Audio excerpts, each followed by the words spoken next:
During the year 1974, photographer-journalist Betty Medsger crossed the United States of America photographing women at work, recording the wide range of skills and professions that women in the United States now have. Today, 3 of these women are with Miss Medsger to discuss their work and consider how it has affected their lives. Sharon Prah is a school librarian by profession. She worked in this capacity at an elementary school in Washington, D.C. until recently, when she and her husband and their 2 daughters moved to St. Louis, Missouri. Ms. Prah expects to resume her career there. Patricia Franzen was a high school science teacher for several years while studying for a master's degree. Now, Ms. Franzen has a very different job as a production foreman at a steel plant in Pittsburgh, Pennsylvania. While working at the Jones and Laughlin Steel Corporation, she is continuing her studies toward a Ph.D. degree. Joan Wilson works for the General Motors Automobile Assembly Plant in Baltimore, Maryland, as a welder on the assembly line. Before beginning with General Motors 3 years ago, Miss Wilson worked as a hospital attendant at various hospitals and nursing homes.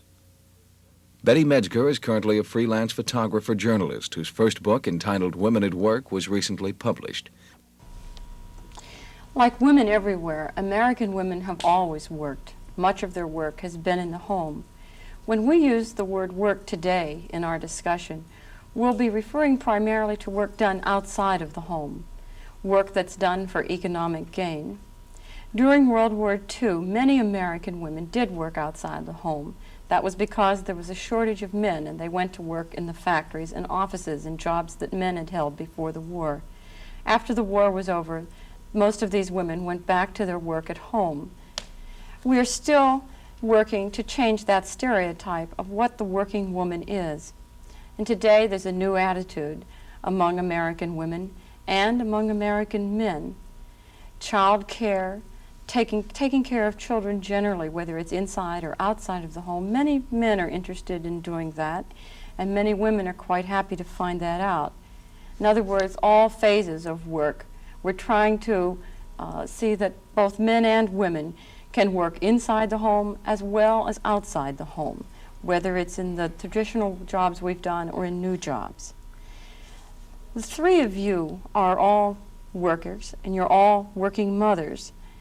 I'd like to hear what your problems are, or what your joys are, as far as what it means to be a mother who also works. How does it affect the relationship that you have with your children?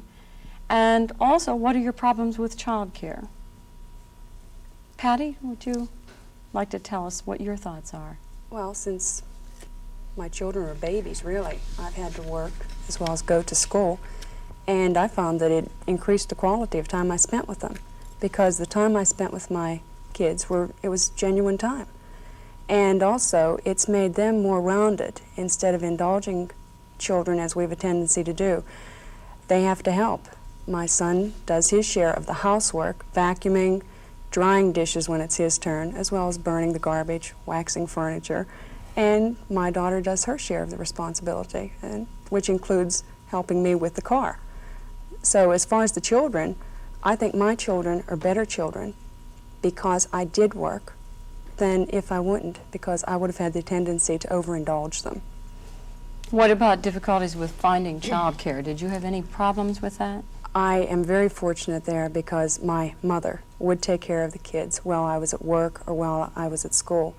And when I got my master's in geology, I had terrific teachers, professors that would let me take the kids on geology field trips, whether it was oceanography or in the actual mountains or wherever. So once again, my children weren't left out, and they profited from this. And as a school teacher, they found no great thing for me being a teacher.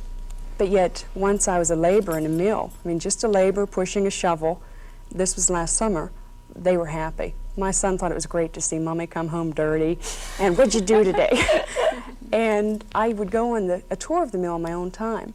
And I remember the day I brought him home a piece of Coke, which is still in our bookcase. Where'd that come from? So I explained what the ovens looked like, and I explained furnaces, and it was better than a lot of bedtime stories I read from Mother Goose, telling them, boy, what Mommy saw today, it was big, and it was really bright, and it was hot. I think my children have really benefited more from me working. They've had more exposure to so many different facets of life than if I would have been a stereotyped mother that we so often think of, where I would just stay home and do my cleaning and cooking. I still bake a lot, they help, and I still can do home canning. Being a working mother has not stopped me from being, I feel, a good mother and still a female at the same time. Sherry, you and your husband both work. Yeah. What's this been like for your children? Well, our kids are very flexible. They're very independent. They enjoy us, and they enjoy our jobs, both at home and away from home. We've taken both of them, to our various jobs, and they get to come with me to the library, and they go with Daddy to school. And they've always been they've always played a really active part in our careers. I think that childcare is a real problem, especially if you're in my situation where I'm away from home several hundred miles, and I have no relatives like you to take up the slack. And so childcare can be a real stumbling block. I remember when I applied for my job with the public schools, and I went down one day and I had my interview, and they said, "Can you start tomorrow?" And I said, Can I bring my children? I'd love to start, but I don't know what Jennifer and Heidi are going to do. Well, I managed to find a very loving person who was able to take care of my little one. She was 1.5 years, and that worked out well. And we've always, my husband and I have always shared the child care responsibilities. Even when we were both in school, we sat for one another. And I don't think the kids have ever felt like, I don't think they've had any problems identifying us as their parents and the loving people who care for them, at all times. But it's been it's a struggle sometimes to find loving care for your children. And I don't think you can go out to work not knowing, whether your child is being cared for properly. It's definitely a thought in your mind at all times. But once you do have that care, and once you do know that your child is secure and in a safe, loving environment, then it's the greatest thing in the world, just to be able to release them to that care. What about you, Joan? Well, since my kids are teenagers, I have no problem with babysitting. But it's a good feeling when you go to work and knowing that your child is being taken care of, because before they became teenagers, I was a working mother when they were very little. And I had problems with girls who would come in and bring friends with them. And then you had to worry about that, and then worry about your child being taken care of also. No daycare facilities, No I take. daycare facilities. I guess that would be true for all three of you, that you've Right. never had daycare. It's No. been a matter of fun. Family. My I- mother or my grandmother would take care, But no daycare facilities for them. Well, we've been lucky in the daycare. My little girl Heidi has been going to daycare since she was 2.5 at a great center. Just marvelous, with lots of helpful adults, loving adults, and just great care. But that's, I think, an exceptional center, but I think it's what they all should be like if you're going to have a daycare center. It should be staffed by, loving people who really want to watch a child develop and grow and learn. I have the feeling if there were 4 men workers sitting here, and we were talking about how do you feel about work and so on, that this question would never come up. Oh, and of yet, course not. I think that some of you have had experience with some of your co-workers, some of your male co-workers having the same problem. Could you describe whether or not that is true and what they do about it? Well, in the mill, I've encountered, and this was the first that I encountered it, I encountered quite a few men that it's a question. I mean, whether you're on a crane or you're walking somewhere around the mill, you'll start talking some about your life. And they will say that they have 1, maybe 3 children. Their wife passed away, they're divorced, and they start saying some of the problems they have. And they do have to arrange for their babysitter, and it's really neat to hear a guy say, yeah, I made a chicken casserole that we had last night. Kids didn't like it. Or one of the guys that works more or less under me is, he raised 2 daughters from the time that the one was only 4 years old. And it was really kind of nice, and human sounds strange, but to hear some of the warm things that the girls have said when they were growing up, and it almost brings the child, I think, the daughters, closer to their fathers. And, well, this is what I found with my son, as I tend to do a lot of things with both of my children that it's a bisexual thing, that men and women do it, whether it's sports or whatever. You know, it's something to hear a guy say, I was trying to teach her how to sew, and she couldn't follow the pattern. I find it quite common. Do you think that your male colleagues, in the case of the two of you, where you're in what are considered non-traditional jobs for women, that working with a woman also makes a difference in how they regard what their children's choices are going to be? The reason I say that, I'm reminded of a jet pilot, a woman I met, and she described how some of the pilots, after they came to accept her, told her that when their daughters saw the stories about the woman pilot, they said, Daddy, I want to be a pilot just like you, which was sort of a shock at first, because that's what they wanted their little boys to say. But it was such a surprise that their daughters would say it, and they felt kind of pleased about it. Do you think that happens very much? Does working with a woman help a man in his own attitudes toward his daughters? I think it does. I do too.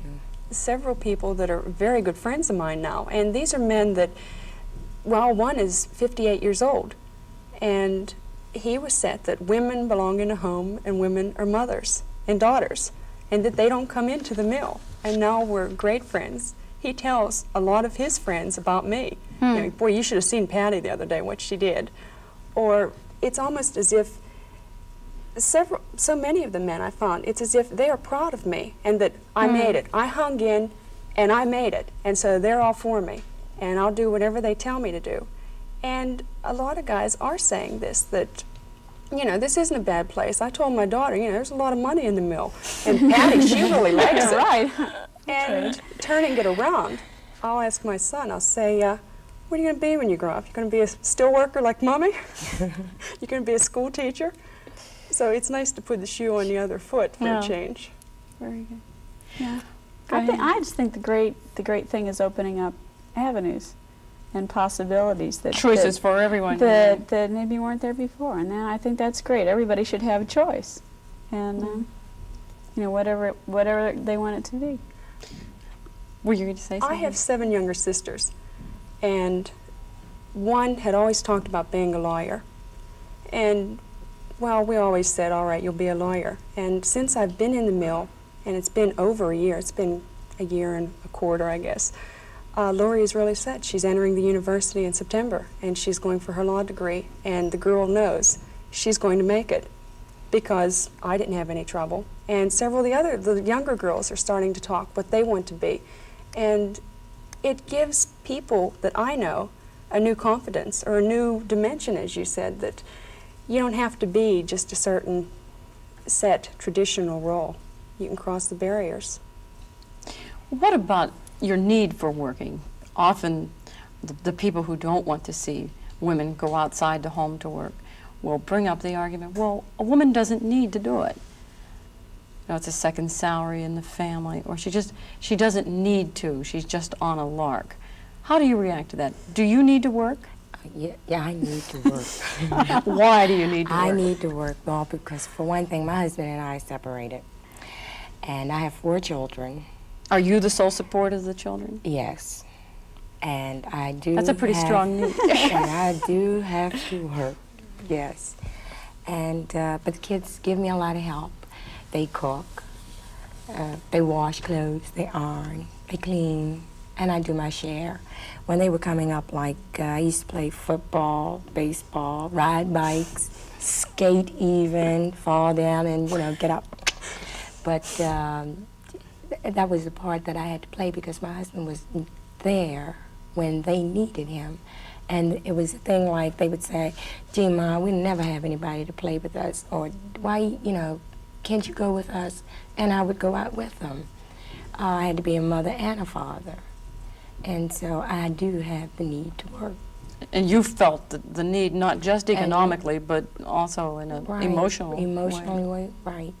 I had to, you know, get out there with them. Sherry, do you need to work? Yeah.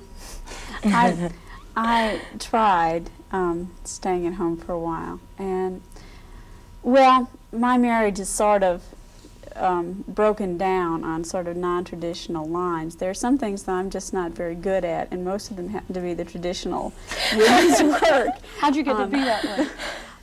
I really don't know. I was brought up as an only child, and I think you're a more aware person of various roles if you're the only child there to fulfill these various roles. You know, I was always playing baseball or whatever, and I just wasn't ever interested in you know, the cooking and the sewing. Although I do those things well, that's okay, but the cleaning and, you know, I don't care who you are, I think that's a bad job. So how do you deal with that in your house? Well, in our house, Harry does the laundry, I do the cooking, he washes the dishes, I do all the financial stuff.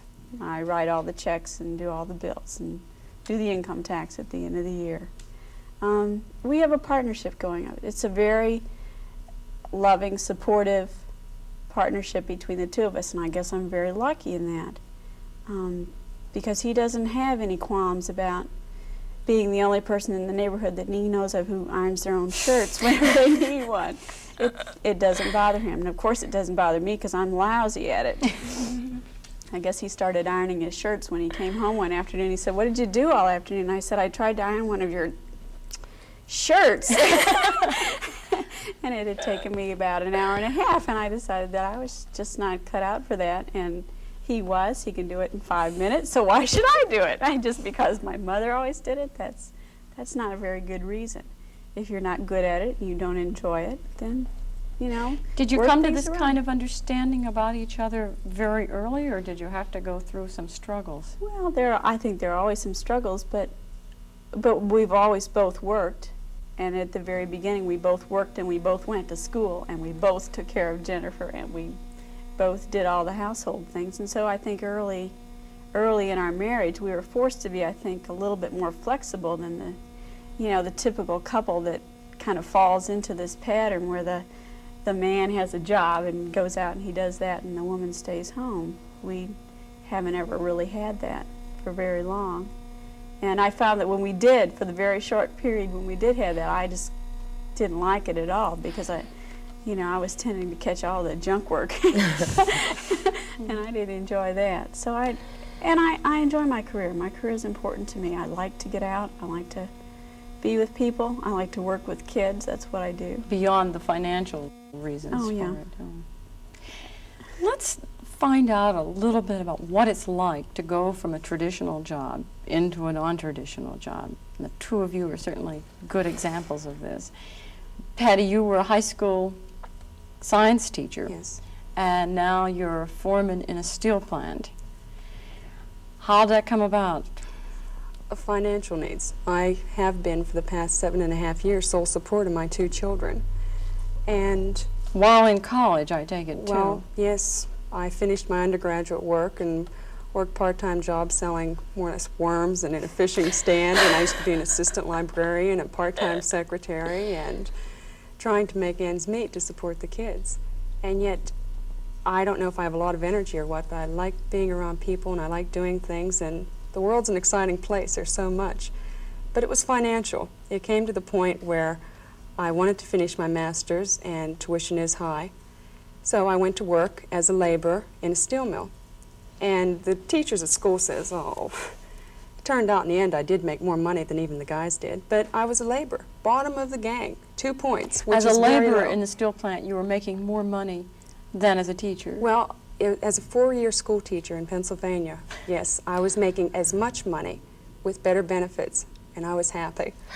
And this was being a laborer. I'd push a broom, I'd push a shovel. I had my barrels of steel things. The guys used to watch me lift them from the floor swing it up one level of tables and up another one, and then kind of hug it and kind of waddle down the steps with it and empty it. But I did it. And I guess in a way I got respect out of it, because one guy is standing there and he says, "I really feel bad letting you do that, Patty." He said, "But it's your job." And I says, "Well, fine." I says, "And I'm just a person doing it." And as a laborer, I would tour the mill in my own time. And I found it alive and exciting and so much related with my geology and physics that I've had. They approached me, "Do you want to be a foreman?" And I had a great time in the mill, learned so much. The men in the mill accepted me. I would go to a machinist and kind of hang on my shovel and say, "What are you doing?" And he would stop and explain it to me, go through the blueprints, the mathematics of it. The metallurgists, they would stop. And as I went through a tour of the mill, they would all explain. And I thought, these people are super people. The men don't mind me being here. I accepted the job. I've been in the mill, as I said, well over a year. And I felt no resentment. And as long as I'm willing to do my thing, I have no problem. I can ask questions, and they treat it with respect. They don't treat it like it's kind of a dumb question. I have no regrets. I felt no trouble being accepted. And I just put on my steel-toed boots and my work shirt and tucked my hair up, and except for the mascara and the earrings, I'm one of the guys. Well, Joan, you were working as a nurse's aide. I went from a nurse's aide from nursing home, to hospital, to General Motors. Okay, and in the one The place welder. you were making $54 a week. and to $214 a week when you started Right. working as a welder. Right. I guess that says something about what we pay nurses' aides, too. Believe it. How did you feel about, well, why did you make the change would be a more important Well, question. I needed more money, and General Motors benefits were good. The money was good, and I felt good being around all those people, because I tell you what, the first day I went there, I was scared to death. All these people, cars, you just didn't know what to do, you know. You mean because it was so totally different from any atmosphere you'd been in the environment that I was used to being around. And it worked out fine. The men, they gave me the largest gun in the house. Here, use it. They taught me. I went through 5 men in 7 You're talking about days. the welding. The welding. Just want to The make welding gun, sorry, welding gun. I went through 5 men. Well, it's like on-the-job training. They train you, you know, different men in the plant will train you. They allow you 3 days to learn the job. I went through 5 men in 7 days. I had to relieve tension, so I went to the bathroom, cried it out, came back, and I've had the job ever since. But the benefits are real good, and the money is very good, especially when you know you're getting it every week, and then you can pay off all your bills and start from, you know, from the beginning and work on over. Because like when I left my husband, there was a lot of bills that he had made, and I had to pick up the slack. So it kept me in a hole quite a bit. Then when I went to General Motors, it's all smoothing out now.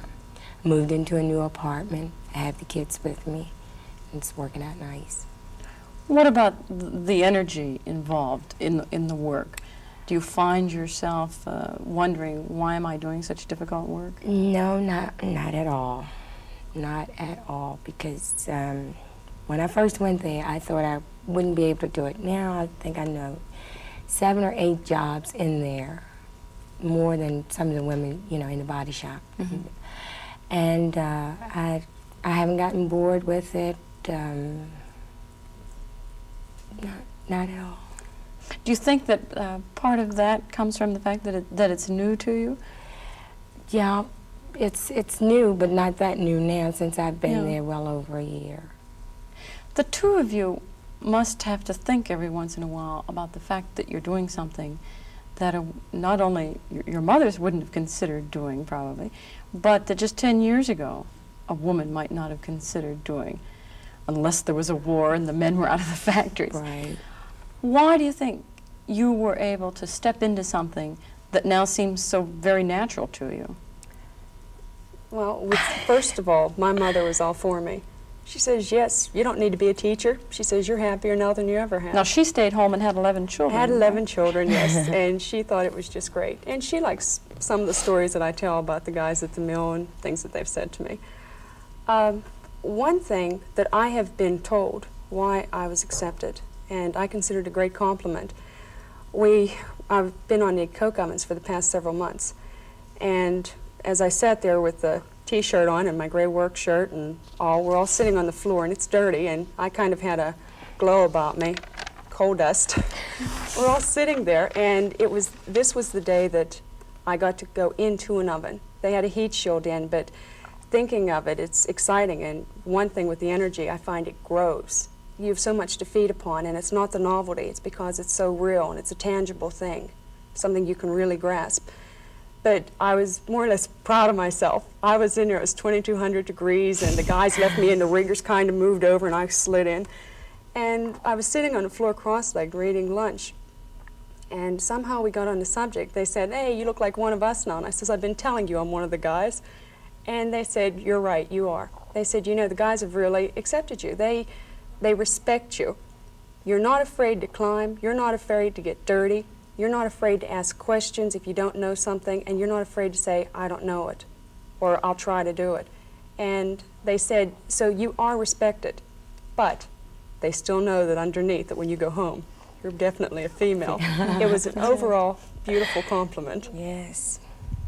Mm-hmm. Is that the same experience pretty Yes. much that you've had? Especially when I first started, you know, the men used to encourage you a lot, you know, saying, hang in there, baby, you can do it, you know, just all kinds of nice little tidbits, give you that encouragement to you know, really hang in there, because you'd be so sore, your hands and all from holding the welding guns, and you feel like, well, this is it, I'm not coming in here anymore, you know, you're giving up the ship. That's the kind of thing that happens to any new welder, I take it. Right, or either you can be an old welder and start on a new job, and you'll get sore because it's the different guns, you know, you have to break certain guns and weld different places. And when they give you that encouragement, it really does something for your ego, you know, it gives you that lift, and you say, well, heck, if they can do it, I can do it, you know. Are you pretty much, in both cases, are you pretty much the first women doing the jobs that you're doing in your plants? Yes, I am. I'm not. You're not? No, because It goes back a short time, though, about doesn't it? 3 years, they have women who were there before me, but I'm the first woman who's hung power steering pumps, and I'm the first woman that's used those 3 big guns. So I'm very proud of that.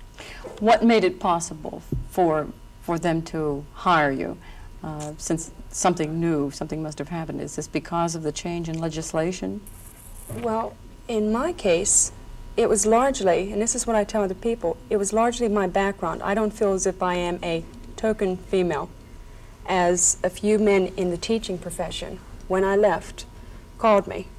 The men in the mill could accept me working in the mill, but the men that I taught with could not accept a woman stepping out of her character of being a teacher and in a classroom with the children. And I don't know, I just felt very accepted. I felt no problem at all. I felt that it was because of my background and because I took a test that was compared with male engineers, and I ranked as high as I did in the science and math areas, which were important. I think this enabled me. The job was there, the air pollution was there, and I will go on for my PhD and complete the requirements for it. You plan to go on for your PhD while working in the mill? Oh, yes. I find that there's so much to life, and it's all there. You just have to reach out, and the steel mill, to me, is one of them. I don't plan on ever leaving the mill. As one guy put it, I've worked here 36 years, and I still don't know all there is to know about this job. So there's a lot there for me to find out. Right. Well, I feel the same way. I really want to stay there. You have so many things you can do. There's bowling, and, you know, with the men, like I read in the paper, they only have the men's league. They don't have a league for the women yet. I don't know whether the women don't want to participate or what, you know, believe it. You want to integrate But I'm going to do it this September. I'm going to get into the bowling league.